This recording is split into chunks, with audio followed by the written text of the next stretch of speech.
दोस्तों नमस्कार। ये है मार्गदर्शन फॉर सिविल सर्विसेज। मैं अनुराग चौधरी।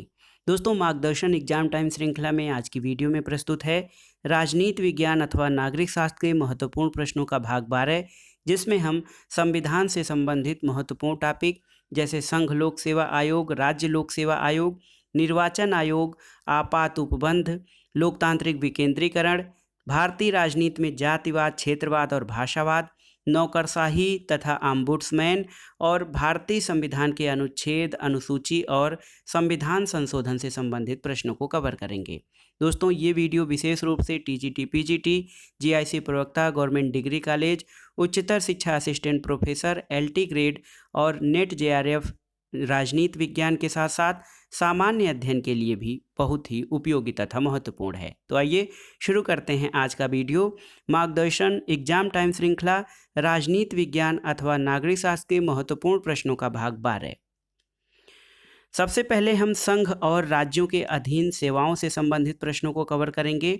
देखिए, प्रश्न है दोस्तों, संघ लोक सेवा आयोग का प्रधान कौन होता है? तो उत्तर है संघ लोक सेवा आयोग का प्रधान एक अध्यक्ष होता है, जिसको कि चेयरमैन कहा जाता है। दोस्तों देखिए, संघ लोक सेवा आयोग जो है ये इसके अध्यक्ष की नियुक्ति कौन करता है, आपको बताना है। तो सही उत्तर है संघ लोक सेवा आयोग यानी यूनियन पब्लिक सर्विस कमीशन। इसके अध्यक्ष की नियुक्ति दोस्तों राष्ट्रपति करता है। संघ लोक सेवा आयोग के सदस्यों की नियुक्ति किसके द्वारा की जाती है? तो आप जानते हैं राष्ट्रपति के द्वारा। और प्रश्न है कि संघ लोक सेवा आयोग के सदस्यों के संदर्भ में सही क्या है? तो सही है कि ये राष्ट्रपति के द्वारा नियुक्त होते हैं। उनकी नियुक्ति 6 वर्ष या जब तक वे 65 वर्ष के हों, जो भी पहले हो उसके लिए होती है, और वे निष्पक्ष होते हैं।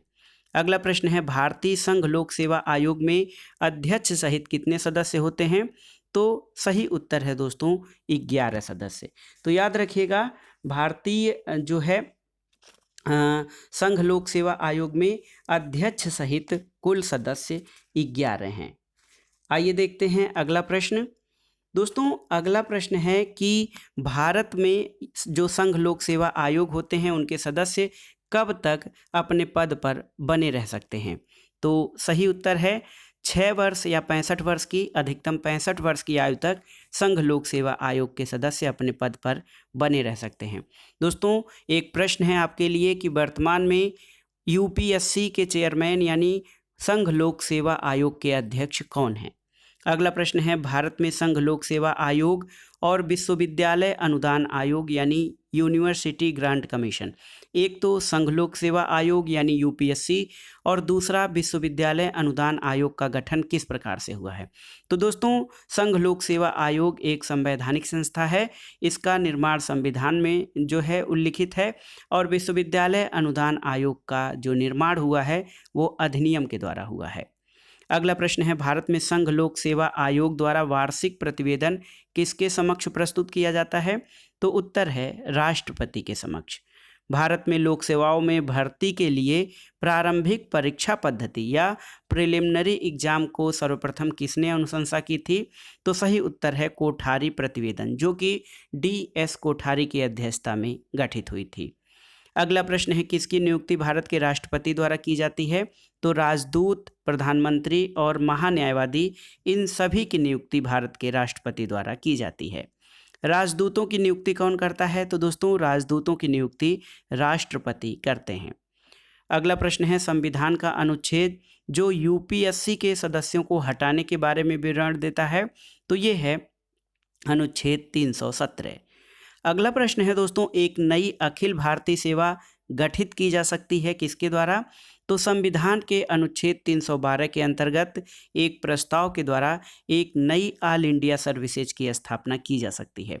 आपको बताना है कि नई अखिल भारतीय सेवाओं के गठन में किसको अनन्य अधिकार या विशेषाधिकार प्राप्त होता है। अब आइए देखते हैं निर्वाचन से संबंधित प्रश्नों को। दोस्तों पहला प्रश्न है, नोटा, जिसका कि फुल फॉर्म है नन ऑफ द एबव यानी इनमें से कोई नहीं, इसको मतदान में भारत की वोटिंग मशीन में पहली बार कब पेश किया गया था? तो ये था वर्ष 2013-14। दोस्तों नोटा जो है नन ऑफ द एबव, इसको 2014 के राज्यसभा चुनाव में सबसे पहली बार जो है वो इसका प्रयोग किया गया था। अगला प्रश्न है, भारत में निर्वाचन आयोग या इलेक्शन कमीशन का प्रावधान है? तो संविधान के अनुच्छेद 324 में। और देखिए, भारत में निर्वाचन आयोग का गठन संविधान के किस अनुच्छेद के अनुसार किया जाता है? तो अनुच्छेद 324 के अंतर्गत। संविधान के किस अनुच्छेद के तहत यह उपबंधित है कि निर्वाचक नामावली धर्म, मूल वंश, जाति या लिंग के आधार पर तैयार नहीं की जाएगी?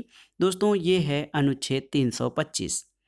अगला प्रश्न देखते हैं कि भारतीय संविधान में सार्वजनिक वयस्क मताधिकार की व्यवस्था किस अनुच्छेद में की गई है? तो ये है अनुच्छेद 326, जिसके अंतर्गत 18 वर्ष की आयु के सभी नागरिक जो है वो मतदाता जो होते हैं। अगला प्रश्न है, उत्तर मुख्य चुनाव आयुक्त को अपने कार्यकाल की समाप्ति के पहले कैसे हटाया जा सकता है? तो जो चीफ इलेक्शन कमिश्नर है, उसको अपने कार्यकाल की समाप्ति के पहले सर्वोच्च न्यायालय के जजों को हटाने की तरह प्रक्रिया के आधार पर हटाया जा सकता है। अगला प्रश्न है, भारत के राष्ट्रपति द्वारा नियुक्त मुख्य चुनाव आयुक्त को संविधान में दी गई एक विशेष प्रक्रिया का पालन किए बगैर नहीं हटाया जा सकता। ये प्रक्रिया वही है जो किसको हटाने के लिए अपनाई जाती है? तो ये प्रक्रिया वही है जो सर्वोच्च न्यायालय के न्यायाधीश को हटाने के लिए अपनाई जाती है। अगला प्रश्न है दोस्तों, भारत के प्रथम निर्वाचन आयुक्त कौन थे? तो सुकुमार सेन भारत के प्रथम निर्वाचन आयुक्त थे।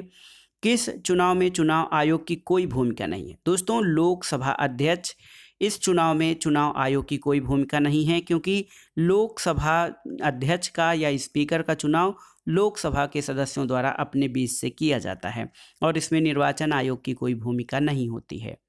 अगला प्रश्न है, सामान्य निर्वाचन के लिए एक निर्वाचन क्षेत्र का निर्धारण किसके द्वारा किया जाता है? तो ये है परिसीमन आयोग के द्वारा। अगला प्रश्न है, भारत में एक राजनीतिक दल को मान्यता प्रदान की जाती है किसके द्वारा? तो किसी राजनीतिक दल को मान्यता चुनाव आयोग के द्वारा दी जाती है। अगला प्रश्न है, देखिए, भारत में मान्यता प्राप्त राष्ट्रीय पार्टियां कौन कौन हैं? मार्क्सवादी साम्यवादी पार्टी, भारतीय राष्ट्रीय कांग्रेस और बहुजन समाज पार्टी। दोस्तों, आपके लिए एक प्रश्न है, देखिए, भारत में वर्तमान में कितने दलों को राष्ट्रीय दल यानी नेशनल पार्टी का दर्जा दिया गया है?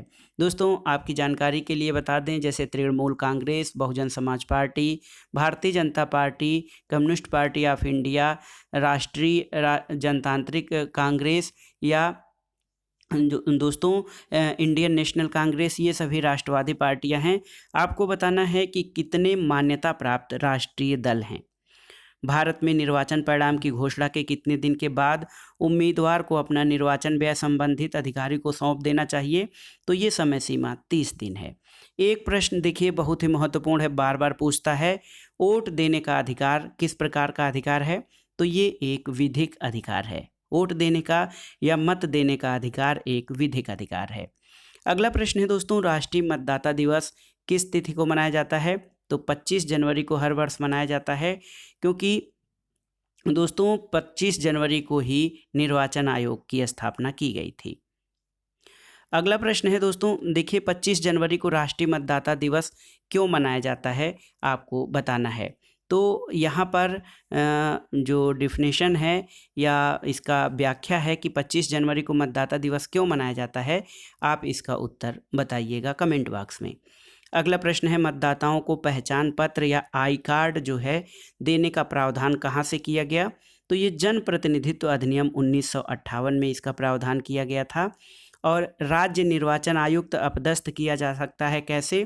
तो दोस्तों, राज्य निर्वाचन आयुक्त को उच्च न्यायालय के न्यायाधीश को हटाने की प्रक्रिया के समान प्रक्रिया द्वारा अपदस्थ किया जा सकता है। अब आइए देखते हैं आपात उपबंध यानी इमरजेंसी प्रोविजन से संबंधित प्रश्नों को। पहला प्रश्न है कि भारतीय संविधान में राष्ट्रपति को कितने प्रकार की आपातकालीन शक्तियां हैं? तो 3 प्रकार की आपातकालीन शक्तियां हैं राष्ट्रपति को। यहाँ पर देखिए दोस्तों, सुमेलित करना है सूची 1 को सूची 2 से। अनुच्छेद 356 दोस्तों ये राज्य आपातकाल की बात करता है। अनुच्छेद 352 राष्ट्रीय आपातकाल की बात करता है। अनुच्छेद 360 में वित्तीय आपात संबंधी प्रावधान है और अनुच्छेद 315 संघ लोक सेवा आयोग की बात करता है। अगला प्रश्न है, भारत के संविधान के अनुच्छेद 352 के अधीन राष्ट्रपति द्वारा आपात उद्घोषणा की जा सकती है किस प्रकार? तो ये आपात उद्घोषणा मंत्रिपरिषद के लिखित परामर्श पर ही की जा सकती है। अगला प्रश्न है, भारत के राष्ट्रपति आपातकाल की घोषणा कैबिनेट की लिखित सलाह पर कर सकता है, ये व्यवस्था कब जोड़ी गई थी? तो दोस्तों ये व्यवस्था 44वें संविधान संशोधन 1978 के द्वारा जोड़ी गई थी। अगला प्रश्न है, संसद की अनुमति से राष्ट्रीय आपातकाल बढ़ाया जा सकता है अधिकतम 6 महीने के लिए। किसी राज्य में राष्ट्रपति शासन किस प्रावधान के अनुसार लगाया जाता है? तो दोस्तों अनुच्छेद 356 के तहत किसी राज्य में राष्ट्रपति शासन लागू किया जाता है। और प्रश्न है कि भारतीय संविधान का अनुच्छेद 356 किससे संबंधित है? तो ये संबंधित है राज्यों में संवैधानिक तंत्र विफल हो जाने पर लगाए जाने वाले आपात से। राज्यों में संवैधानिक तंत्र विफल होने को उस समय राष्ट्रपति शासन लगाया जाता है। अगला प्रश्न है, किसी राज्य में राष्ट्रपति शासन किस प्रावधान के अनुसार लगाया जाता है? तो याद रखिएगा अनुच्छेद 356 और अनुच्छेद 365 ये दोनों ही जो है अनुच्छेद, इनके आधार पर राष्ट्रपति शासन लगाया जाता है। अनुच्छेद 356 के बारे में आप जानते हैं, लेकिन अनुच्छेद 365 भी पढ़ लीजिएगा। अगला प्रश्न है, राष्ट्रपति शासन के लिए संसद का अनुमोदन कितनी अवधि के भीतर प्राप्त किया जाना चाहिए? तो ये अवधि 2 माह है। केंद्र में राष्ट्रपति शासन लगाया जाता है? तो दोस्तों केंद्र में राष्ट्रपति शासन कभी नहीं लगाया जाता है, क्योंकि संविधान में इसका प्रावधान नहीं है। राष्ट्रपति शासन राज्यों में लगाया जाता है संवैधानिक तंत्र की विफलता पर। अगला प्रश्न है, भारतीय संविधान के अनुच्छेद 356 का क्या महत्व है? तो दोस्तों इसके अंतर्गत किसी राज्य में संवैधानिक मशीनरी या संवैधानिक तंत्र विफल होने पर राष्ट्रपति शासन लगाया जा सकता है। अगला प्रश्न है, वित्तीय आपातकाल की घोषणा किस अनुच्छेद के तहत की जाती है? तो ये है अनुच्छेद 360। दोस्तों भारतीय संविधान के किस अनुच्छेद का व्यवहार में कभी क्रियान्वयन नहीं हुआ है? तो ये है अनुच्छेद 360, यानी वित्तीय आपात की घोषणा या इसका क्रियान्वयन अभी तक कभी नहीं हुआ है। अगला प्रश्न है, वित्तीय आपात के दौरान राष्ट्रपति क्या कर सकते हैं? तो न्यायाधीशों सहित सिविल सेवकों के वेतन को कम कर सकते हैं राष्ट्रपति जो है वित्तीय आपातकाल के दौरान। अब आइए देखते हैं लोकतांत्रिक विकेंद्रीकरण और पंचायती राज से संबंधित प्रश्नों को। प्रश्न है कि लोकतांत्रिक विकेंद्रीकरण से क्या तात्पर्य है? दोस्तों पंचायती राज की स्थापना से संबंधित है जो है लोकतांत्रिक विकेंद्रीकरण। अगला प्रश्न है कि भारत में स्थानीय स्वशासन के जनक के रूप में कौन जाना जाता है? लॉर्ड रिपन को। और दोस्तों पंचायती राज व्यवस्था का उद्घाटन राजस्थान में पूर्व प्रधानमंत्री जवाहरलाल नेहरू द्वारा किस वर्ष किया गया था? तो ये था वर्ष 1959 में राजस्थान के नागौर जिले में प्रधानमंत्री नेहरू द्वारा 2 अक्टूबर 1959 को पंचायती राज व्यवस्था का उद्घाटन किया गया था। अगला प्रश्न है कि भारत में सबसे पहले पंचायती राज व्यवस्था किस राज्य में लागू की गई?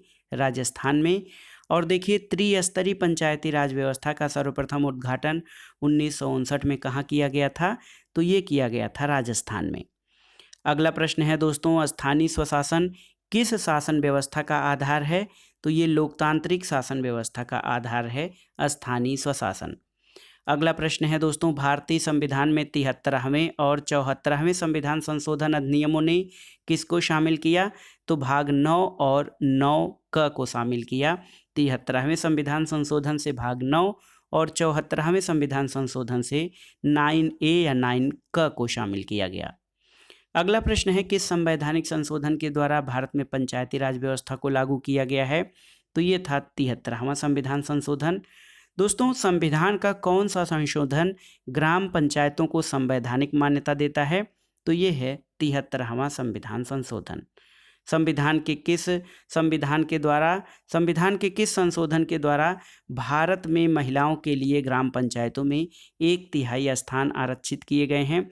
तो ये है 73वां संविधान संशोधन। और आपको बताना है कि भारत में महिलाओं के लिए पंचायतों में 50% आरक्षण का प्रावधान कब से किया गया है? अगला प्रश्न है कि भारतीय संविधान का कौन सा संशोधन नगरीय स्थानीय संस्थाओं को संवैधानिक मान्यता देता है? तो ये है 74वां संविधान संशोधन, जो नगरीय स्थानीय संस्थाओं को यानी नगर पंचायत आदि को संवैधानिक मान्यता देता है। पंचायत राज किस सूची में शामिल है? तो दोस्तों पंचायत राज राज्य सूची में शामिल विषय है। अगला प्रश्न है कि भारतीय संविधान के किस भाग में पंचायतों का वर्णन किया गया है, तो ये है भाग 9। और यहाँ पर देखिए पंचायती राज से संबंधित समितियों का सही कालानुक्रम क्या है। तो सबसे पहले देखिए बलवंत राय मेहता कमेटी जो है ये बनी थी, तो ये नंबर 1 पे आ जाएगा। इसके बाद आया था अशोक मेहता समिति, ये नंबर 2 पे आ जाएगा। इसके बाद आ जाएगा LM सिंघवी समिति दोस्तों नंबर 3 पे, और फिर ये आ जाएगा नंबर 4 पे। तो 2, 1, 3, 4 जो है आपका सही क्रम हो जाएगा पंचायती राज से संबंधित महत्वपूर्ण समितियों के बनने का। अगला प्रश्न सूची 1 का सूची 2 से सुमेलन करना है। बलवंत राय मेहता समिति का गठन 1956 में किया गया। अशोक मेहता समिति 1977 में गठित की गई। GVK राव समिति 1985 में, और डॉक्टर LM सिंघवी समिति या लक्ष्मीमल सिंघवी समिति 1986 में स्थापित की गई थी। अगला प्रश्न है दोस्तों पंचायती राज से संबंधित समितियों का क्रम क्या है। तो समितियों का क्रम है सबसे पहले BR मेहता समिति, फिर अशोक मेहता समिति, उसके बाद आपका राव समिति, और फिर LM सिंघवी समिति सबसे लास्ट में है। भारत में पंचायती राज से संबंधित जो समितियां हैं उनमें कौन सी महत्वपूर्ण हैं।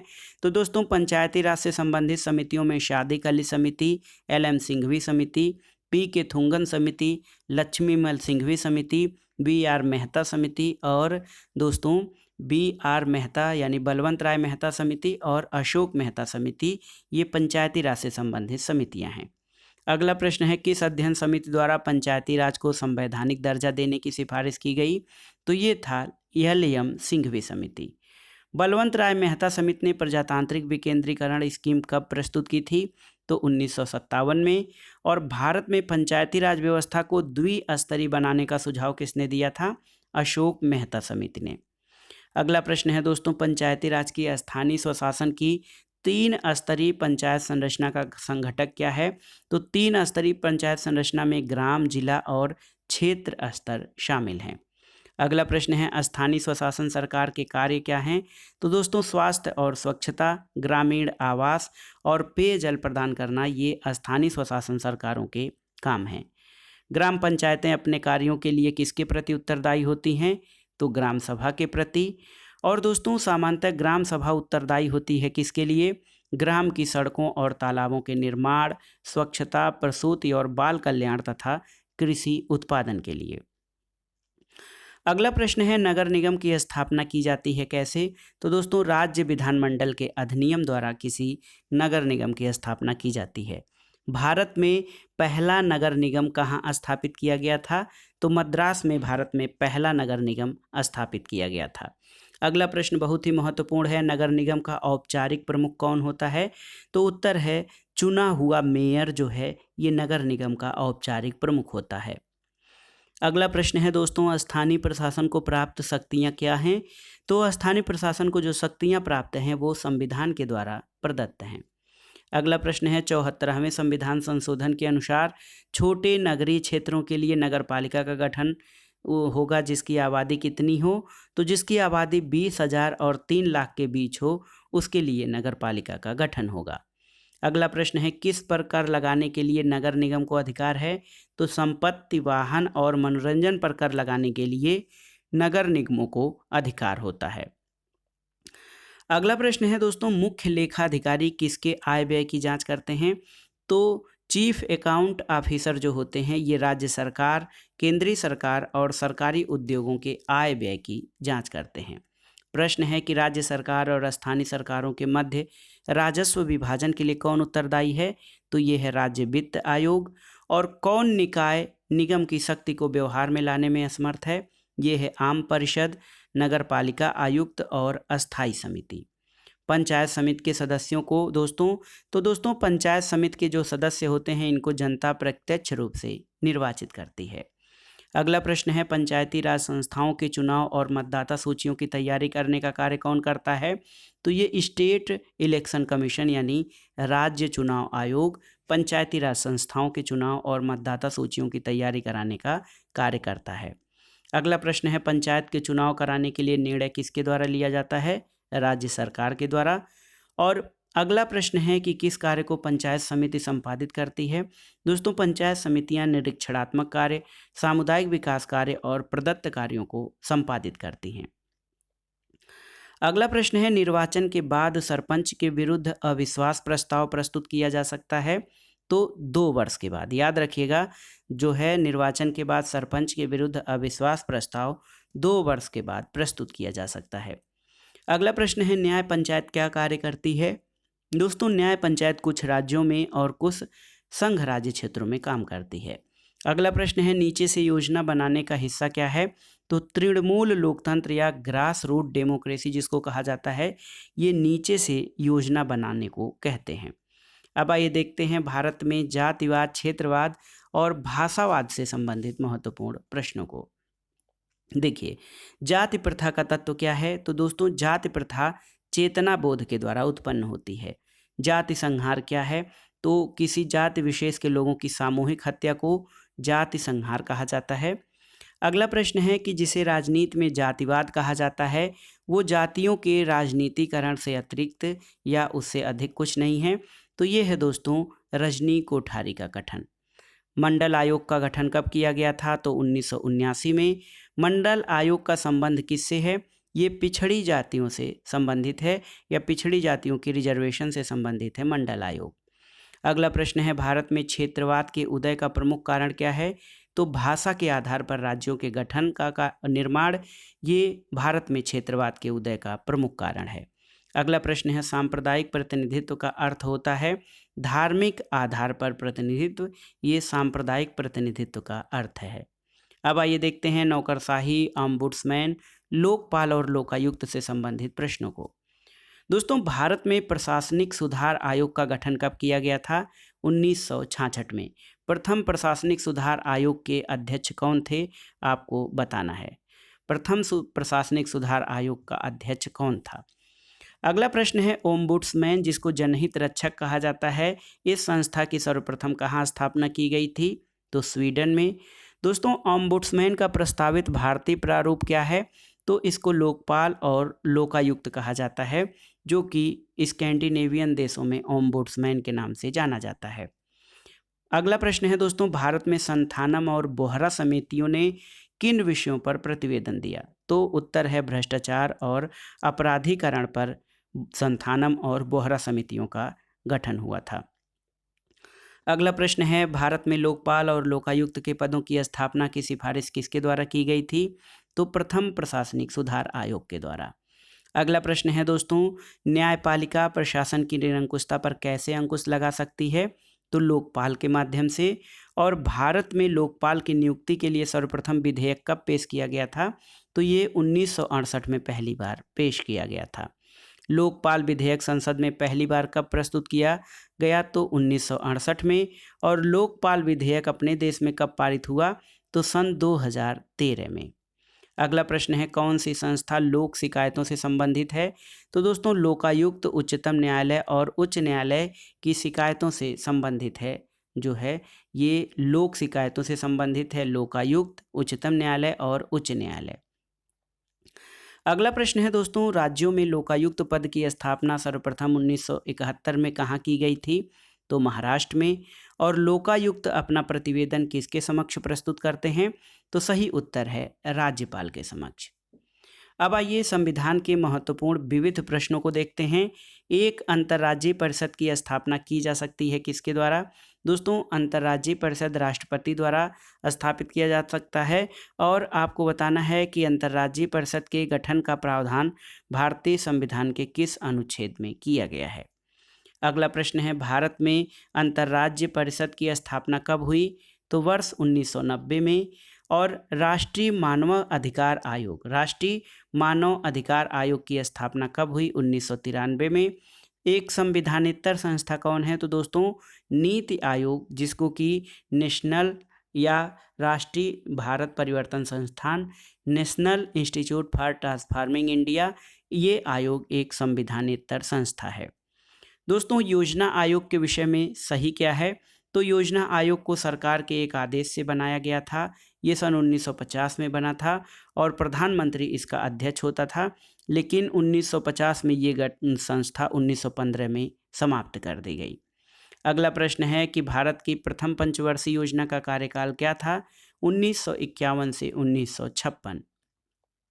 कौन सा संवैधानिक निकाय नहीं है? तो दोस्तों नीति आयोग संवैधानिक निकाय नहीं बल्कि संविधानेतर निकाय है। अगला प्रश्न है नीति आयोग का अध्यक्ष कौन होता है? तो प्रधानमंत्री। और कहा जाए कि वर्तमान में नीति आयोग के अध्यक्ष कौन हैं? तो प्रधानमंत्री नरेंद्र मोदी नीति आयोग के अध्यक्ष हैं। अगला प्रश्न है दोस्तों, भारत में राष्ट्रीय विकास परिषद या एनडीसी कब गठित की गई थी? तो ये है 6 अगस्त 1952 को। और राष्ट्रीय विकास परिषद का पदेन सचिव कौन होता है? तो योजना आयोग का सचिव ये राष्ट्रीय विकास परिषद का पदेन सचिव होता है। अगला प्रश्न है दोस्तों, सामुदायिक विकास कार्यक्रम का आरंभ किया गया था कब? तो याद रखिएगा 1952 में सामुदायिक विकास कार्यक्रम का शुभारंभ किया गया था। अगला प्रश्न है, राष्ट्रीय एकता परिषद का उद्भव किस सन में हुआ था? 1961 में। और भारत में स्वतंत्रता प्राप्ति के बाद पहला वित्त निगम कौन था? तो ये था पुनर्वास वित्त निगम। अगला प्रश्न है दोस्तों, राष्ट्रीय महिला आयोग का गठन किया गया था? तो संसद के पारित एक अधिनियम के द्वारा राष्ट्रीय महिला आयोग का गठन किया गया था। अगला प्रश्न बहुत ही महत्वपूर्ण है, भारत सरकार ने खाद्य मिलावट निवारण अधिनियम किस वर्ष पारित किया? तो सन याद रखिएगा 1954 में। अब आइए देखते हैं दोस्तों परीक्षाओं की दृष्टि से महत्वपूर्ण आर्टिकल्स को। देखिए, भारतीय संविधान में अनुच्छेदों की संख्या कितनी है? तो भारतीय संविधान में कुल 395 अनुच्छेद हैं। अगला प्रश्न है, भारतीय संविधान के किस अनुच्छेद में संसद साधारण बहुमत से विधि पारित करके संशोधन नहीं कर सकती है? तो ये है अनुच्छेद 312। और आपको बताना है कि अनुच्छेद 312 किससे संबंधित है। अगला प्रश्न है, संविधान में राष्ट्रपति को राजभाषा संबंधित सलाह देने के लिए एक आयोग की नियुक्ति का उपबंध है, ये किस अनुच्छेद में निहित है? तो दोस्तों राजभाषा आयोग से संबंधित जो अनुच्छेद है वो है अनुच्छेद 344। अगला प्रश्न है, किन दो भाषाओं का उपयोग भारत के किसी भी हिस्से में भाषाओं के रूप में नहीं होता है? तो ये है सिंधी और संस्कृत। अगला प्रश्न है, भारतीय संविधान के किस अनुच्छेद में संविधान संशोधन की प्रक्रिया उल्लिखित है? तो बहुत ही महत्वपूर्ण अनुच्छेद है अनुच्छेद 368। अगला प्रश्न है दोस्तों, देखिए संविधान का अनुच्छेद 370 किससे संबंध रखता है? तो देखिए आप जानते हैं अनुच्छेद 370 का संबंध जो है ये दोस्तों जम्मू कश्मीर राज्य के संबंध में विशेष प्रावधान से था। अगला प्रश्न है, आईपीसी का मतलब क्या है? तो इंडियन पीनल कोड यानी भारतीय दंड संहिता। अगला प्रश्न है, भारत में संघीय विधानमंडल द्वारा कब बंधुआ मजदूर प्रथा उन्मूलन कानून लागू किया गया था? तो बंधुआ मजदूर प्रथा उन्मूलन कानून 1976 में लागू किया गया। भारत के जनगणना आयुक्त का कार्यकाल संबद्ध होता है किससे? तो ये गृह मंत्रालय से संबद्ध होता है। और आणविक उत्तरदायित्व विधेयक संसद में कब पारित हुआ था? तो बहुत ही महत्वपूर्ण है दोस्तों, आणविक उत्तरदायित्व विधेयक संसद में सन 2010 में पारित हुआ था। अगला प्रश्न है, शिमला समझौते पर हस्ताक्षर किए गए थे किसके द्वारा? तो इंदिरा गांधी और जुल्फिकार अली भुट्टो के द्वारा शिमला समझौते पर हस्ताक्षर किए गए थे। अगला प्रश्न है दोस्तों, भारत के संविधान के किस भाग में अनुच्छेद 370 को स्थान दिया गया था? तो ये था संविधान का 21वां भाग। अब आइए देखते हैं अनुसूचियों से संबंधित प्रश्नों को। देखिए, प्रश्न है कि भारतीय संविधान में कितनी अनुसूचियां हैं? तो 12 अनुसूचियां हैं। और सुमेलित करना है अनुसूची 1 को सूची 2 से। देखिए, तीसरी अनुसूची का संबंध दोस्तों शपथ या प्रतिज्ञान से है। चतुर्थ अनुसूची राज्यसभा में प्रतिनिधित्व से संबंधित है। छठी अनुसूची जो है वो जनजाति क्षेत्रों के प्रशासन से। और 9वीं अनुसूची भूमि सुधार से संबंधित है। अगला प्रश्न है, भारतीय संविधान की पहली अनुसूची का प्रावधान क्या है? तो इसमें राज्य, संघ राज्य क्षेत्र और राज्यों के नाम तथा राज्यों के क्षेत्र से संबंधित प्रावधान भारतीय संविधान की अनुसूची 1 का संबंध है। अगला प्रश्न है, क्रमानुसार सही बताइए जिसे भारतीय संघ में पूर्ण राज्य का दर्जा मिला। तो सबसे पहले नागालैंड, फिर हरियाणा, फिर सिक्किम, उसके बाद अरुणाचल प्रदेश। एक प्रश्न बार बार पूछा जाता है कि सिक्किम को दोस्तों भारत में सह राज्य का दर्जा किस संविधान संशोधन से मिला और पूर्ण राज्य का दर्जा किस संशोधन से मिला था। अगला प्रश्न है, देखिए वर्तमान समय में भारत में कितने राज्य और केंद्र शासित प्रदेश हैं। तो सही उत्तर है, भारत में वर्तमान में दोस्तों 28 राज्य और 8 केंद्र शासित प्रदेश हैं। और इसका क्लेरिफिकेशन या स्पष्टीकरण आपको कमेंट बॉक्स में देना है कि भारत में जो है पहले 29 राज्य और 8 केंद्र शासित प्रदेश थे। इसके बाद जम्मू कश्मीर को 2 केंद्र शासित प्रदेशों में बांटा गया है, फिर भी 28 राज्य और 8 केंद्र शासित प्रदेश ही क्यों हैं। दोस्तों देखिए, भारत में केंद्र शासित या संघ शासित प्रदेश कितने हैं, तो 8 हैं और राज्यों की संख्या 28 है वर्तमान में। अगला प्रश्न है, भारतीय संविधान की कौन सी अनुसूची राज्यसभा में स्थानों के आवंटन से संबंधित है। ये है दोस्तों चौथी अनुसूची।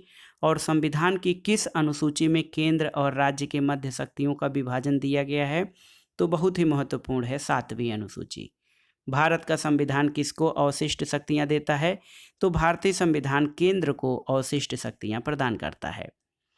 अगला प्रश्न है, भारत में केंद्र को शक्तिशाली बनाने का एक संवैधानिक उपकरण क्या है, तो संघीय सूची, क्योंकि संघीय सूची में राष्ट्रीय महत्व के विषयों को रखा गया है, जिसके कारण केंद्र और भी शक्तिशाली बनता है। अगला प्रश्न है, संघ सूची के प्रमुख विषय कौन से हैं, तो रक्षा, संचार, विदेशी ऋण, डाकघर, बचत बैंक और अंतर्राज्यिक व्यापार, विदेशी संबंध, ये सब संघ सूची के विषय हैं। अगला प्रश्न है दोस्तों, कौन सा एक भारत के संविधान में राज्य सूची का विषय है, तो देखिए दांव और दूध क्रीड़ा, मत्स्य उद्योग और राज्य के मंत्रियों के वेतन और भत्ते, ये राज्य सूची का विषय है। अगला प्रश्न है, पुलिस जो है संविधान के किस सूची में है, तो दोस्तों संविधान की राज्य सूची का विषय है पुलिस। अगला प्रश्न है, कौन राज्य सूची का विषय है, तो देखिए लोक व्यवस्था यानी पब्लिक आर्डर, कब्रिस्तान और लोक स्वास्थ्य, ये राज्य सूची के अंतर्गत शामिल विषय हैं। अगला प्रश्न है, राज्य सूची के किसी विषय को राष्ट्रीय हित का विषय घोषित करने का अधिकार किसे है, तो ये राज्यसभा को अधिकार है। अगला प्रश्न है, 42वें संशोधन के बाद भारत के संविधान की समवर्ती सूची में कितने विषय हैं, तो कुल 52 विषय हैं। देखिए संघ सूची में 100 विषय, राज्य सूची में 61 विषय और समवर्ती सूची में 52, 100, 61, 52 विषय हैं संघ, राज्य और समवर्ती सूची में। आप इसको अपडेट भी कर सकते हैं। यदि जो है इसका कुछ और उत्तर हो तो हमें कमेंट बॉक्स में इसका अपडेशन बताइएगा। अगला प्रश्न है, समवर्ती सूची में परिभाषित विषयों पर विधियों का निर्माण कौन कर सकता है, तो दोस्तों जो समवर्ती सूची है उसमें संसद और राज्य विधानमंडल दोनों ही कानून बना सकते हैं, लेकिन यदि केंद्र और राज्य द्वारा बनाए गए कानून में कोई विवाद होता है तो उसमें केंद्र का कानून ही मान्य होगा। अगला प्रश्न है, एक विषय को समवर्ती सूची में शामिल किया जाता है जब इस पर कानून पास किया जाता है, किसके द्वारा, केंद्रीय और राज्य सरकार दोनों के द्वारा। समवर्ती सूची में कौन कौन से विषय शामिल हैं, तो दोस्तों समवर्ती सूची में देखिए फौजदारी कानून, विवाह और विवाह विच्छेद, आर्थिक और सामाजिक नियोजन, ये सब समवर्ती सूची के विषय हैं। अगला प्रश्न और देख लीजिए, समवर्ती सूची में शामिल विषयों में जनसंख्या नियंत्रण और परिवार नियोजन, आर्थिक और सामाजिक योजना, विवाह और विवाह विच्छेद, ये सब समवर्ती सूची के विषय हैं। देखिए अगला प्रश्न है, भारत के संविधान की 8वीं अनुसूची में जो है किन विषयों का उल्लेख है, तो ये 8वीं अनुसूची भाषा से संबंधित है। अगला प्रश्न है दोस्तों, भारतीय संविधान की 8वीं अनुसूची में कितनी भाषाओं का उल्लेख है, तो 22 भाषाओं का उल्लेख है। और भारतीय संविधान की 8वीं अनुसूची में किस भाषा का उल्लेख नहीं किया गया है, तो अंग्रेजी भाषा इसमें शामिल नहीं है। अगला प्रश्न है, भारतीय संविधान की 10वीं अनुसूची का संबंध किससे है, तो ये दल परिवर्तन निर्हरता प्रावधान यानी दल बदल निरोधी कानून जो है संविधान की 10वीं अनुसूची का विषय है। अगला प्रश्न है, भारतीय संविधान के 11वें परिशिष्ट का संबंध या 11वीं अनुसूची का संबंध किससे है, तो पंचायतों से। और भारतीय संविधान की 11वीं अनुसूची में उल्लिखित ग्रामीण स्थानीय निकायों के निर्दिष्ट विषयों की संख्या कितनी है, तो ये 29 विषय हैं जिन पर जो है ग्रामीण या ग्राम पंचायतें कानून बना सकती हैं। अगला प्रश्न है, संविधान की 12वीं अनुसूची किसके कार्यों से संबंधित है, 11वीं अनुसूची दोस्तों ग्राम पंचायतों से और 12वीं अनुसूची नगर पंचायत या नगर पालिकाओं से संबंधित है। अगला प्रश्न दोस्तों, भारतीय संविधान की 12वीं अनुसूची में नगरीय निकायों को निर्दिष्ट विषयों की संख्या कितनी है? तो ये विषय 18 हैं। अब आइए देखते हैं अंत में संविधान के संशोधन से संबंधित महत्वपूर्ण प्रश्नों को। देखिए, अनुच्छेद 368 को किस संशोधन से संशोधित किया गया था? तो दोस्तों, अनुच्छेद 368 जिसका संबंध संविधान संशोधन से है, इसको 24वें संविधान संशोधन से संशोधित किया गया था। अगला प्रश्न है, अनुच्छेद 368 का प्रतिनिधित्व किसका प्रतिनिधित्व करता है? तो ये कठोरता और नमनीयता का प्रतिनिधित्व करता है। अगला प्रश्न है दोस्तों, भारतीय संविधान की विशेषताएं क्या हैं? तो संशोधन की बहुल प्रक्रिया, राज्यों को संशोधन के पहल करने का अधिकार नहीं है, ये भारतीय संविधान की विशेषताएं हैं। अगला प्रश्न है, किस वाद में भारतीय संसद को 24वां संवैधानिक संशोधन लागू करने के लिए प्रेरित किया? तो ये था गोलकनाथ केस। हमारे संविधान में प्रीवी पर्स और विशेषाधिकारों का उन्मूलन कब किया गया? तो 26वें संविधान संशोधन से। और भूतपूर्व राजाओं के विशेषाधिकार को किस संवैधानिक संशोधन से समाप्त किया गया था? तो दोस्तों, भूतपूर्व राजाओं के विशेषाधिकार यानी प्रीवी पर्सेज को 26वें संविधान संशोधन के द्वारा समाप्त किया गया था। अगला प्रश्न है, भारत के किस संशोधन द्वारा स्पष्ट रूप से बताया गया कि भारत का राष्ट्रपति मंत्रिपरिषद द्वारा दिए गए परामर्श को मानने के लिए बाध्य है? तो ये था 42वां संविधान संशोधन 1976। अगला प्रश्न है दोस्तों, भारतीय संविधान के किस संशोधन के द्वारा आंतरिक अशांति पद के स्थान पर सशस्त्र विद्रोह पद का प्रयोग किया गया? तो ये 44वां संविधान संशोधन था। अगला प्रश्न है, राजनीतिक अस्थिरता को जन्म देने वाली दल बदल की परंपरा को किस संशोधन के द्वारा सीमित किया गया है? तो ये है 52वां संविधान संशोधन। अगला प्रश्न है दोस्तों, संविधान सभा में किसी दल के निर्वाचित सदस्यों के दल बदल पर किसने प्रतिबंध लगाया है? तो चाहे लोकसभा हो या विधानसभा, इनमें दल बदल पर 52वें संविधान संशोधन अधिनियम द्वारा प्रतिबंध लगाया गया है। अगला प्रश्न है दोस्तों, भारत के संविधान की 10वीं अनुसूची में क्या जोड़ा गया है? तो 52वें संविधान संशोधन अधिनियम द्वारा जो प्रावधान है वो 10वीं अनुसूची में जोड़े गए हैं। एक प्रश्न देखिए, बार बार परीक्षाओं में पूछा गया है कि भारत में वयस्क मताधिकार के लिए मूलतः 21 वर्ष की अवस्था निर्धारित थी, लेकिन अब इसे घटाकर 18 वर्ष किस संशोधन के द्वारा किया गया था? आपको बताना है किस संशोधन के द्वारा मतदान की जो आयु सीमा है न्यूनतम वो 21 से 18 वर्ष की गई थी। सन हम बता दे रहे हैं 1919 में। अगला प्रश्न है दोस्तों, कौन संविधान संशोधन अधिनियम भारतीय राष्ट्रपति के निर्वाचन में संघीय क्षेत्रों की विधानसभा के सदस्यों को भाग लेने का प्रावधान करता है? तो 17वां संविधान संशोधन। जो 17वां संविधान संशोधन था दोस्तों, ये राष्ट्रपति के निर्वाचन में संघीय क्षेत्रों की विधानसभा के सदस्यों को भाग लेने का प्रावधान करता है। तो आपको बताना है कि कौन से 2 राज्य हैं, 2 यूनियन टेरिटरीज हैं जिनके विधानसभाओं के सदस्य राष्ट्रपति के निर्वाचन में भाग लेते हैं। अगला प्रश्न है, भारतीय संविधान का 79वां संविधान संशोधन अधिनियम 1999 किससे संबंधित है? तो लोकसभा और राज्य विधानसभाओं में अनुसूचित जातियों और अनुसूचित जनजातियों के आरक्षण से संबंधित है। 79वां संशोधन। अगला प्रश्न है, किस संविधान संशोधन के द्वारा केंद्रीय मंत्रियों की संख्या लोकसभा की कुल सदस्य संख्या के 15% पर सीमित की गई? तो ये था दोस्तों 91वां यानी 91st संविधान संशोधन। अगला प्रश्न है, किस संविधान संशोधन के द्वारा ये व्यवस्था की गई है कि किसी मंत्रिमंडल में मंत्रियों की कुल संख्या सदन की कुल संख्या के 15% से अधिक नहीं हो सकती है? ये है 91वां संविधान संशोधन। और इस वीडियो का आखिरी प्रश्न है और साथ ही साथ इस श्रृंखला का भी आखिरी प्रश्न है दोस्तों, कौन सा संवैधानिक संशोधन राष्ट्रीय न्यायिक नियुक्ति आयोग की संरचना और कार्यों से संबंधित है? ये है 99वां संविधान संशोधन अधिनियम। तो दोस्तों, ये था आज का वीडियो। इसमें आपने देखा मार्गदर्शन एग्जाम टाइम श्रृंखला, जिसमें संविधान से संबंधित आपने महत्वपूर्ण प्रश्नों को सॉल्व किया। टीजीटी पीजीटी परीक्षा, नागरिक शास्त्र, इसके अलावा जीआईसी प्रवक्ता, गवर्नमेंट डिग्री कॉलेज, उच्चतर शिक्षा असिस्टेंट प्रोफेसर LT ग्रेड और नेट JRF राजनीति विज्ञान के लिए ये बहुत ही उपयोगी था।